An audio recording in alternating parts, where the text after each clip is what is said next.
The night was quiet, just as it always had been. The only sound was the soft hum of the wind slipping through the cracks of the old wooden cabin, nestled deep in the wilderness. James Carter had lived here for years, away from the world, away from people, away from the chaos he had once known. He sat on his worn-out chair on the porch, an old rifle resting beside him, not that he needed it anymore. His hands, once strong and steady, were now lined with age. His joints ached when the cold crept in.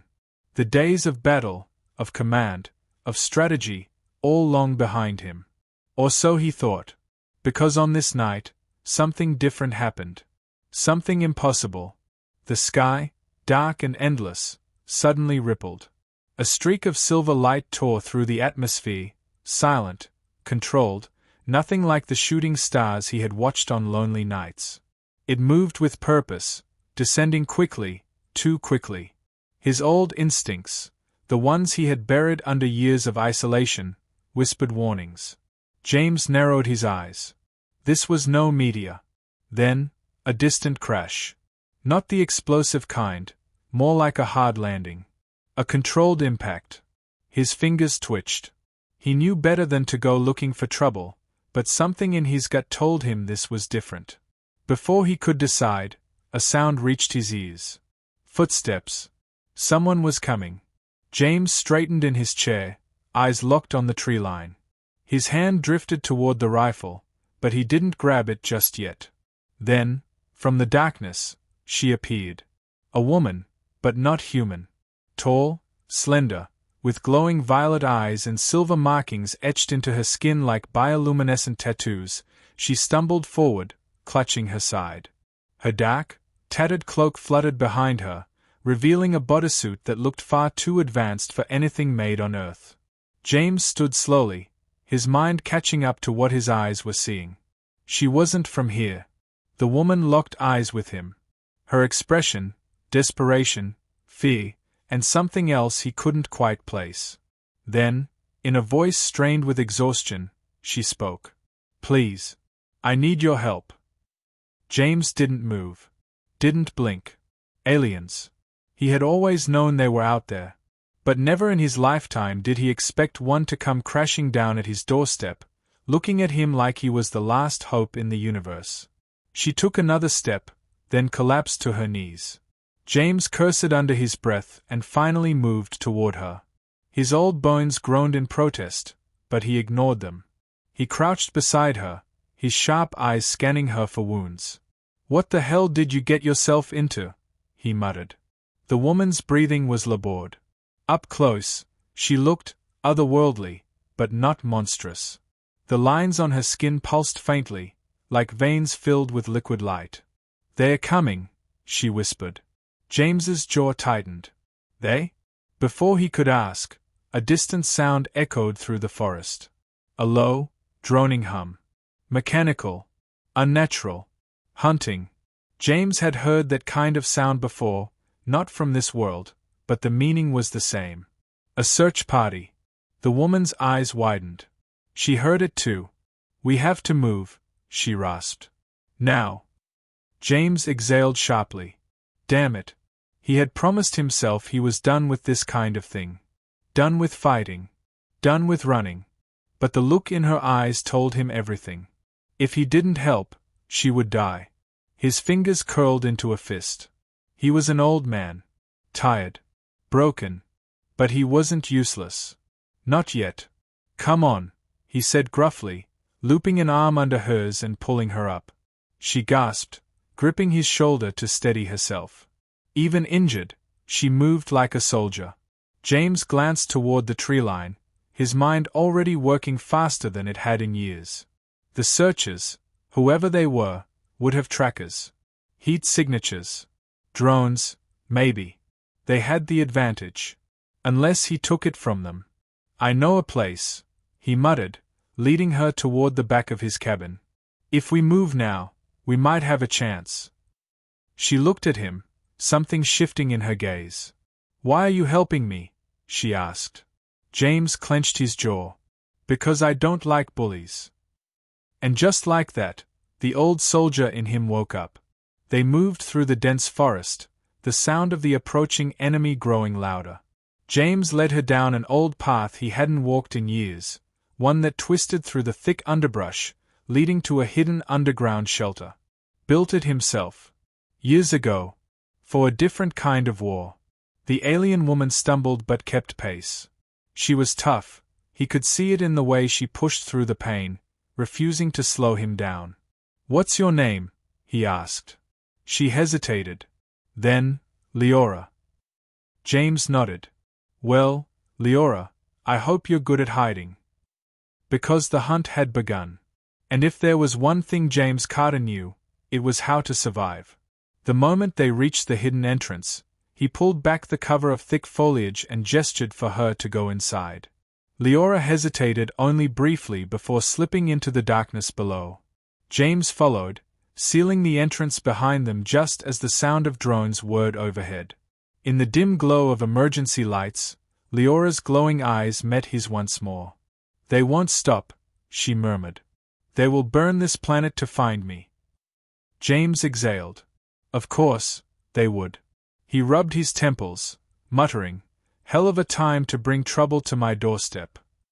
Leora's voice softened. "You don't know who I am, do you?" James frowned. "Should I?"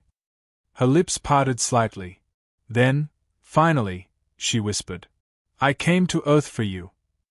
James's breath caught. What? Outside, the searchers hovered like hungry wolves. Inside, the truth waited to be revealed. And James Carter, an old man who had sworn he was done with war, was about to realize that his story was far from over. It was just beginning.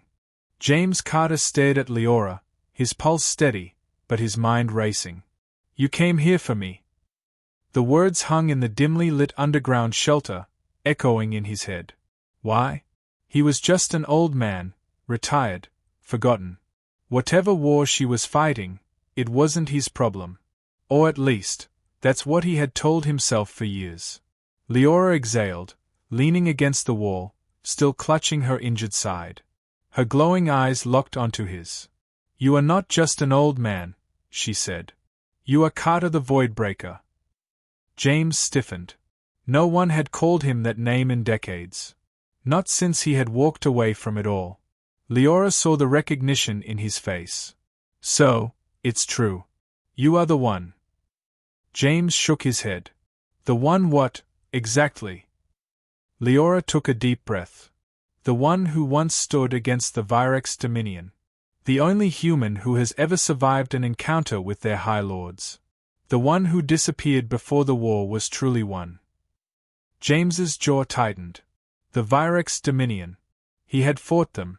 He had bled against them. He had buried friends because of them. And now, they were here. On Earth. Hunting her. Hunting him. His fingers curled into a fist. He had left that war behind. But it seemed the war had never left him. Above them, the mechanical hum of search drones intensified. Leora tensed, pressing herself against the cold stone walls of the shelter. James remained calm.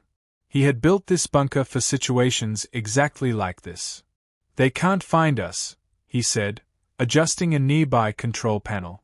"No heat signatures, no signals. We are ghosts down here." Leora watched him closely. He could feel her studying him, as if seeing past the age, the weathered skin, the tired eyes, seeing the warrior he used to be. James sighed, sitting down on an old steel crate.